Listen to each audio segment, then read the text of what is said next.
Bon, j'ai une sale tête, mais c'est normal, c'est 4h20. Ça caille. Il fait, je sais pas, on doit pas être loin de zéro là, je pense. Peut-être pas 2 ou 3 degrés, tu vois. Par contre, on a une nuit super étoilée, c'est magnifique. Là, je viens de me lever de la vite fait. Waouh. Ça fait longtemps que j'avais pas vu les étoiles aussi belles. Voilà, bon bah, c'était juste pour te dire ça. En fait, je vais me retourner me coucher là parce que la nuit est pas finie. Bon, on va pas se mentir, hein, c'est la galère, hein. Le matos le matin, c'est tout mouillé de partout. Puis il fait 5 degrés, alors je te dis, il fait pas chaud. Hein. Oh la vache. Ah. Ouais, ça c'est chiant de plier sous tout mouillé, quoi. Enfin, tout dans l'humidité. Mais bon.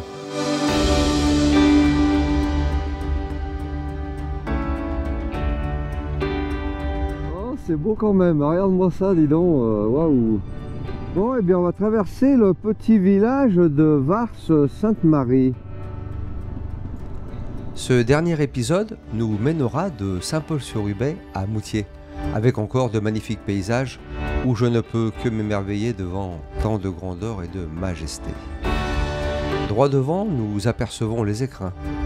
Nous passerons aussi la vallée étroite vers Névache, le Piémont, la Vanoise, la Tarentaise, bref, que des lieux qui sonnent comme une invitation au voyage.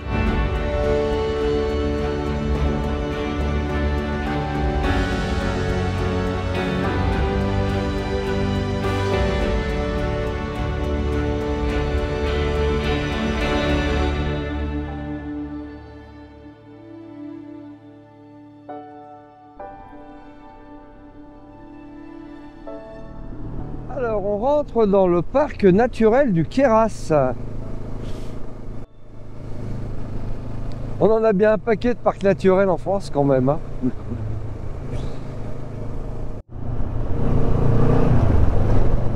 Les gorges du Guil, passage entre la France et l'Italie, témoin d'une riche histoire militaire, avec des fortifications Vauban, à proximité dans le village fortifié de Mont-Dauphin. Mais aussi avec ces falaises qui permettaient autrefois d'abriter brigands et contrebandiers. Bon, elle est vraiment sympa cette route en gorge là, dis donc, hein, c'est pas mal. Hein. C'est bien encaissé quand même. Hein.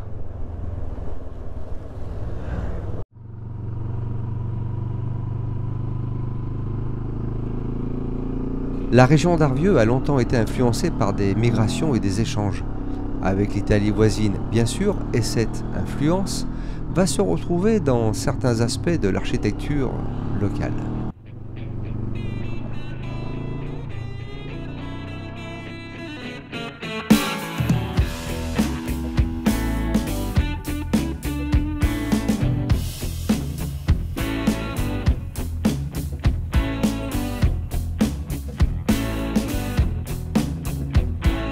À la recherche d'une épicerie ou d'une boulangerie, nous traversons Arvieux sans trouver ce que nous cherchons.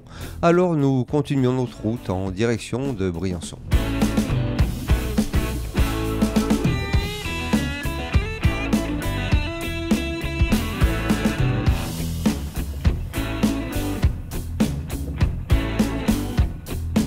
Ah, le Queyras, paysage de haute montagne, nature préservée, village pittoresque et avec plus de 300 jours d'ensoleillement par an, ceci a pas mal d'atouts à offrir.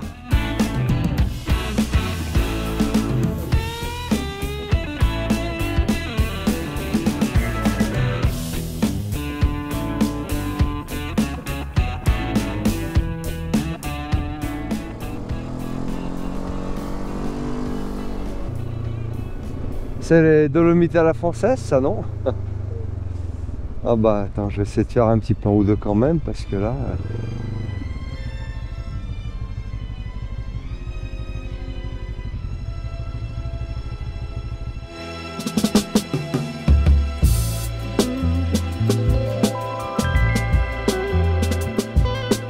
La Casse déserte. Petit joyau géologique du Queyras. Décidément, cette région où la nature dévoile ses merveilles est par moments bien surprenante. sur cet emblématique site, situé près d'Icole d'Izoard, ce paysage quasi lunaire crée une atmosphère presque mystique. Les carnioles de calcaire, une roche sédimentaire, et les éboulis dolomitiques créent un spectacle minéral fascinant, où la nuit venue, l'âme de la montagne s'anime à la lumière de la lune.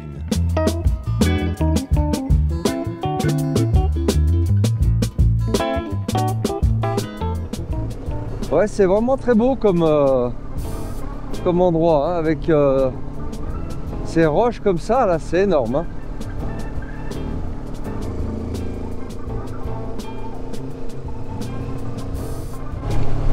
Bon, 2370 mètres.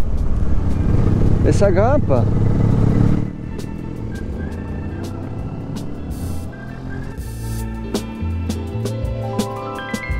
Oh là là, bah dis donc.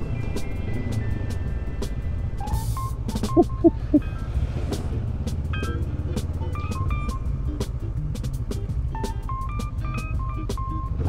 Le nom du col d'Izoard pourrait avoir plusieurs origines. Une hypothèse pourrait être d'origine germanique signifiant gardien de fer, ou bien celle d'une origine gauloise qui pourrait signifier passage de la basse frontière.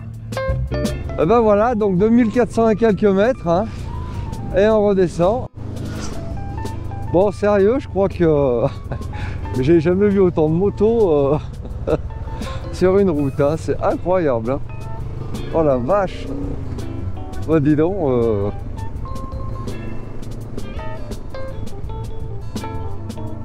ah c'est dingue, hein.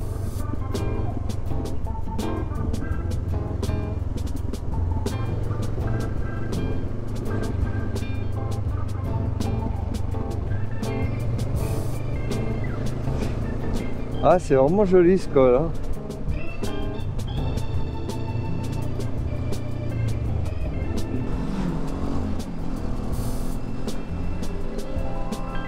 Non mais sérieux. Oh la vache, incroyable, incroyable. En fait c'est l'autoroute en moto là, je te le dis, hein. Alors si t'as jamais fait l'Izoard là. Dans le département des Hautes-Alpes, Briançon est la ville la plus haute de France et l'une des plus hautes d'Europe. Dans la vallée de la Durance et au carrefour des vallées de Guissane, de la Cerveillerette et de la Clarée, Briançon s'est rapidement positionné comme un point militaire stratégique. Lieu emblématique de défense et de commerce depuis des siècles. Et nous profitons de ce beau soleil pour faire une petite halte au café du coin.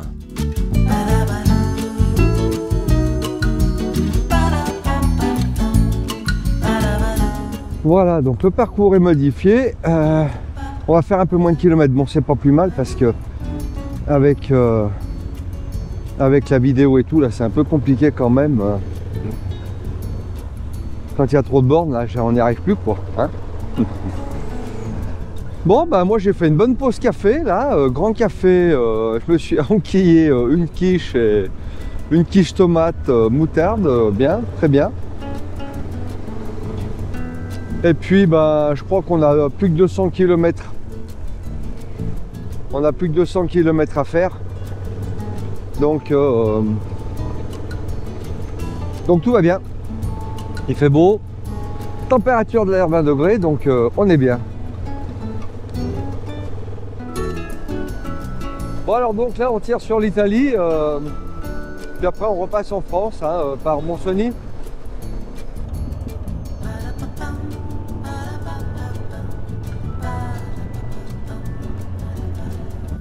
Bon alors là on va prendre la vallée de la Clarée. On a des belles courbes là, dis donc, qui se présentent à nous là, c'est vraiment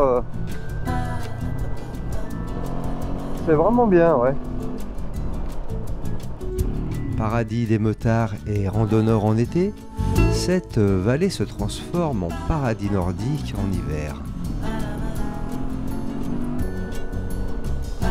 Bon, c'est joli, hein, t'as vu, ça fait des grands espaces là quand même, hein, c'est...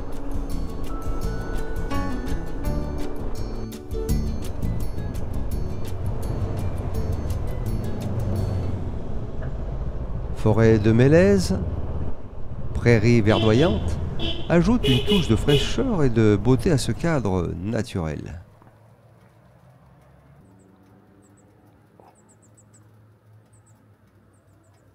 Mais voilà, le danger rôde. Un mouvement de révolte villageois dans les années 70 a fait classer ce site pour protéger la vallée et empêcher un projet de voie rapide reliant Fos-sur-Mer à Turin. Bon, il y a quand même des villages en Italie là.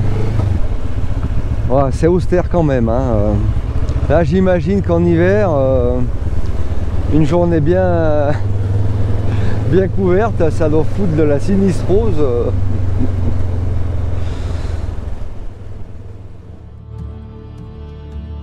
Et maintenant, je t'emmène à la découverte du Fort d'Exil, une forteresse emblématique située dans la vallée de Suse, en Piémont italien. Construit à l'origine, au XIIe siècle, sur les terres du Dauphiné viennois, principauté du Saint-Empire romain germanique, ce fort possède une histoire riche et mouvementée. Constamment agrandi et amélioré par les ingénieurs du roi de France, étant en position avancée sur le versant italien des Alpes, il servira ainsi de dépôt d'armes à la fin du XVe siècle.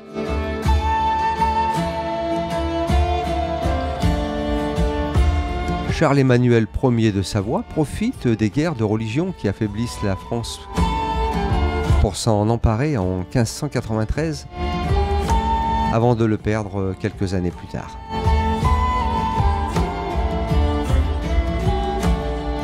Il est pris à nouveau par le duché de Savoie en 1708 et sera de nouveau cédé en 1713 au Val de Suse. Il finira par devenir obsolète et servira de base arrière à partir de 1889. Désarmé en 1915 et transformé en camp de prisonniers de guerre jusqu'en 1918, il sera finalement cédé à la région Piémont en 1978. Alors cette route là, j'ai déjà pris 2-3 fois, ça roule fort par moment ici. C'est vrai qu'on voit souvent des super motards là.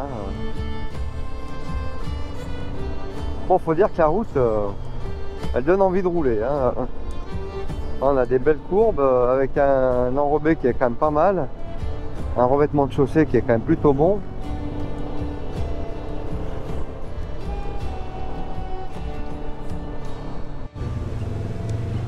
Allez, je crois qu'on traverse la petite ville de Susa avec sa magnifique église. Susa, ou Suse en français. Fondée par les Celtes, cette ville deviendra un important centre sous l'Empire romain. Bon, alors là, je suis sur la route qui va de Susa au Mont-Cenis.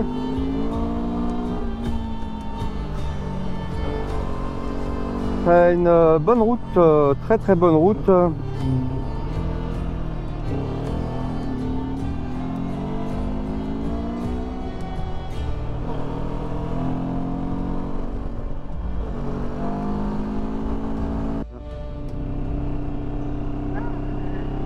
Voilà, on est dans les nuages.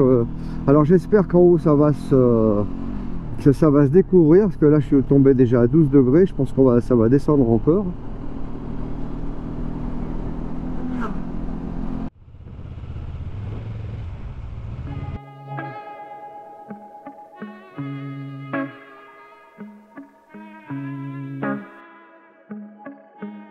La traversée des Alpes. Au pied du col, 2 villages assuraient le passage.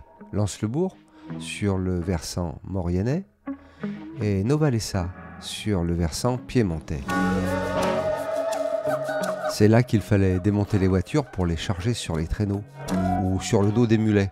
On pouvait réserver des guides pour un passage en moins de 6 heures.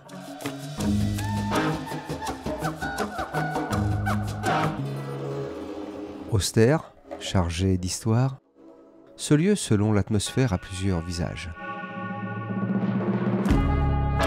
Tantôt baigné de lumière dorée, tantôt enveloppé d'une brume mystérieuse, il se révèle tour à tour enveloppant ou angoissant. mais ne laisse pas indifférent.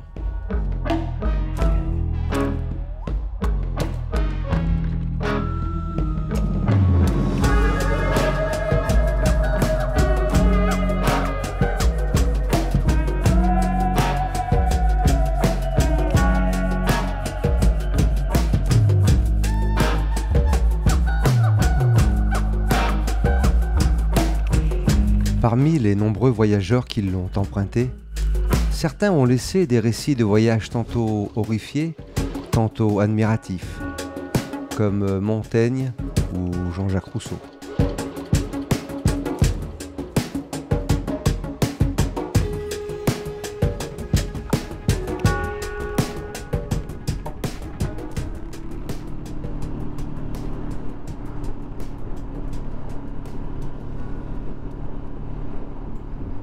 Je suis accueilli du côté français par un spectacle que je n'aurais voulu rater pour rien au monde.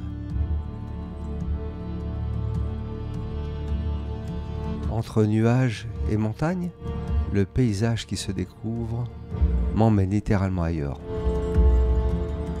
Je suis transporté en terre inconnue.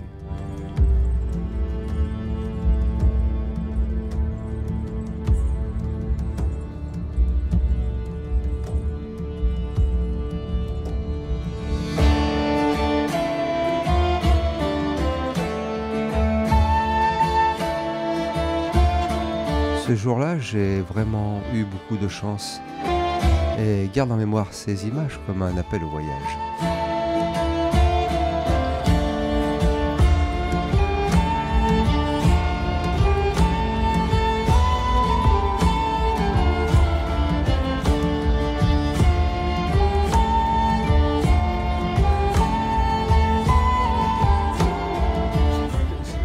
Ah voilà, coiffe-toi hein.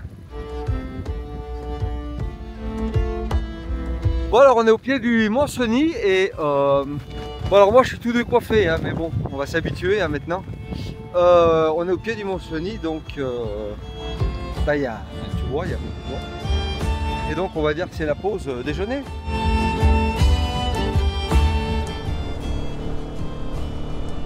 Bon alors ça c'est des régions que je connais parce que j'y passe de temps en temps, tu vois, c'est pas très loin de la maison. Iseran, route barrée. Ah, 1,50 m, bah on va passer nous. Ah bah dis donc hein. Au choc là-haut ça va pas faire chaud hein.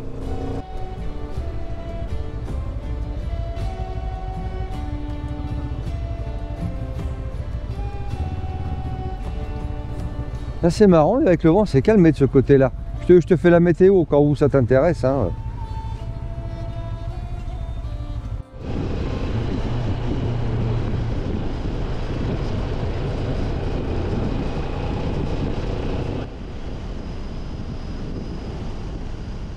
Alors petite info quand même, on est à 1800 mètres d'altitude. Hein.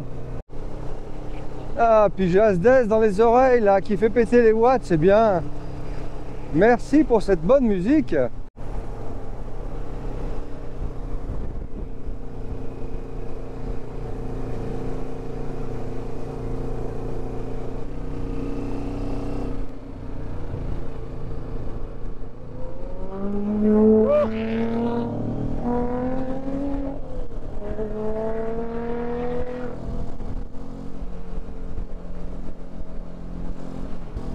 Après cette belle frayeur, je reprends mes esprits avec cette magnifique vue sur la vallée de Bonneval-sur-Arc.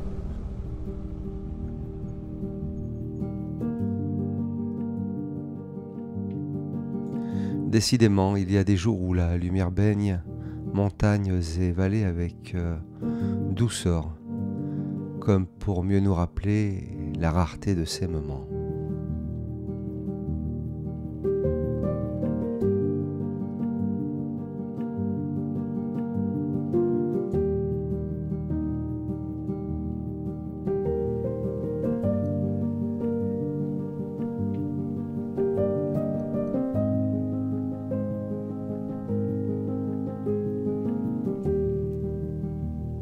Bon, eh bien, nous sommes dans la Vanoise, donc.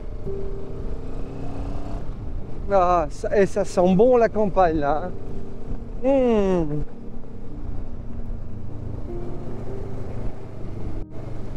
Bon, évidemment, j'ai une petite pensée quand même hein, pour ces gens qui ont ouvert ces routes à l'époque. Hein. Certainement un sentier au départ, et puis après, il a fallu quand même le rendre carrossable. Bon, je dois dire que ces grandes étendues, ces montagnes là, comme ça, là, hein, c'est vrai que ça laisse toujours un peu rêveur hein, quand même. Que dire de la Vanoise, qui elle aussi sait jouer de ses atouts pour mieux nous happer. Dans cette nature parfois si rigoureuse mais tellement majestueuse.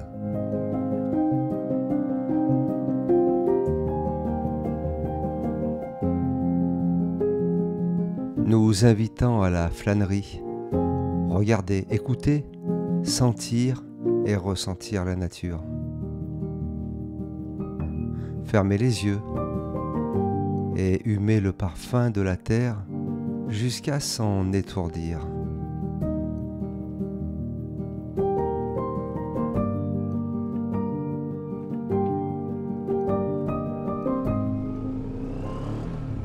Waouh.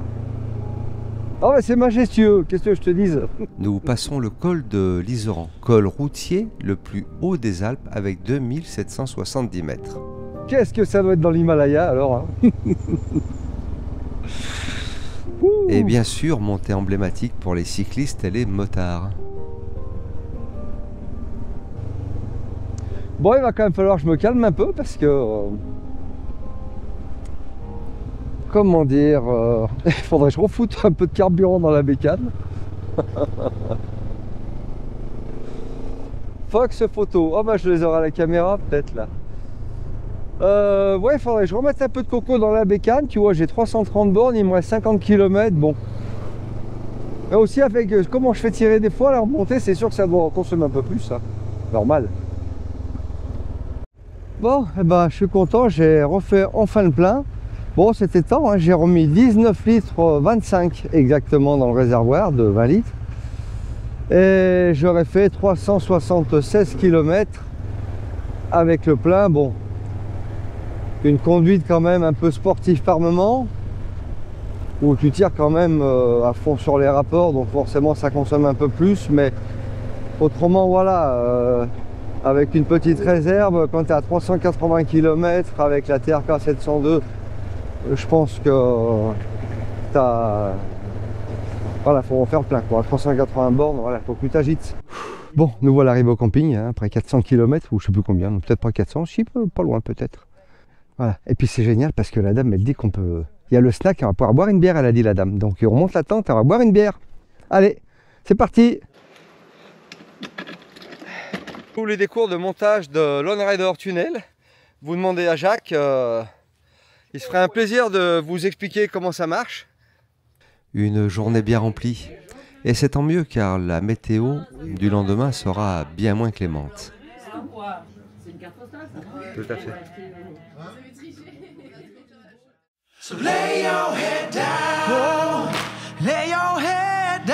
Bon, bah réveil matinal, hein, 6h10.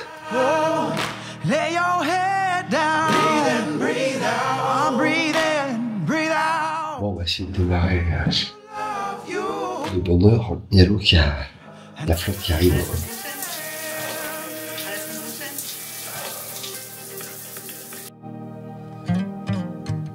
It's been a long day. It's been a long year.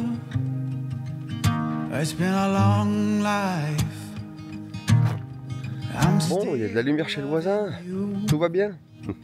Non, non, j'avais décidé de pas me raser, tu vois. Through kisses and words unkind, through silent nights. Bon, eh bien, nous voilà repartis pour ma part un tout petit bout de route parce qu'après je vais bifurquer pour rentrer à la maison. Et puis... Alors par contre, ce qu'il y a de bien, tu vois, c'est 7h30 là, 7h40. Dans les petits villages comme ça, c'est sûr qu'il n'y a pas une grosse activité, tu roules tranquille, hein. C'est vrai que...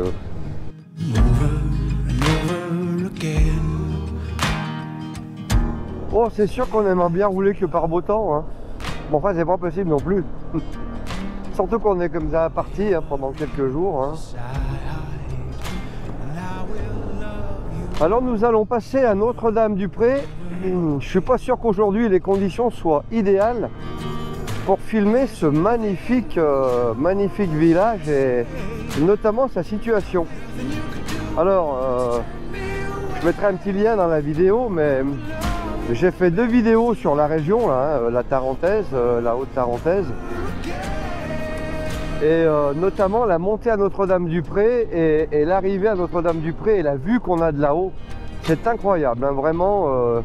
Donc pour ceux qui ne connaissent pas, dans le coin, Notre-Dame-du-Pré, c'est vraiment à faire et tu regarderas la vidéo. Alors les virages sont magnifiques, hein. Déjà il y a un paquet de virages qui montrent à Notre-Dame-des-Prés, mais quand tu arrives en haut à Notre-Dame-des-Prés, la vue elle est vraiment spectaculaire. Alors bon, spectaculaire si t'es pas dans les nuages, vraiment bah il n'y a rien à voir, hein. Donc bon, je te cache pas que par beau temps cet endroit c'est une tuerie, hein. Mais bon là bah, on est dans les nuages, hein, puis voilà. Hein. Bon ben voilà, donc la magnifique vue de Notre-Dame-du-Pré. Si tu veux voir à quoi ça ressemble, tu vas trouver une vidéo sur la chaîne Tarentaise. Tu vas voir ici, c'est spectaculaire. Hein. Ah mais la vue est incroyable. Alors bon, aujourd'hui un peu moins, hein, forcément. Ouais, ils sont magnifiques. Non, bah, on va tranquille, hein, on va à notre rythme.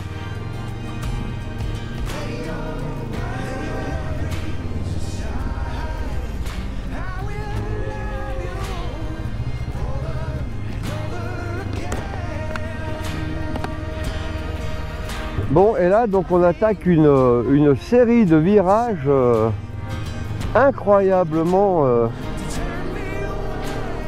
bons à faire en bécane. Hein,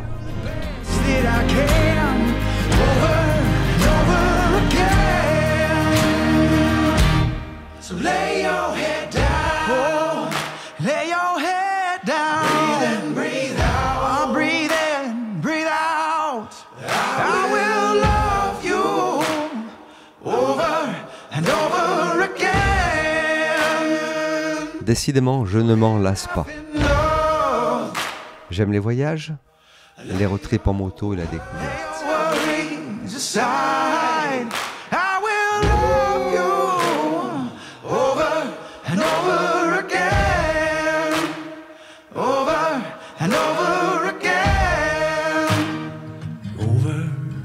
Merci d'avoir visionné cette vidéo et à bientôt pour de prochaines aventures.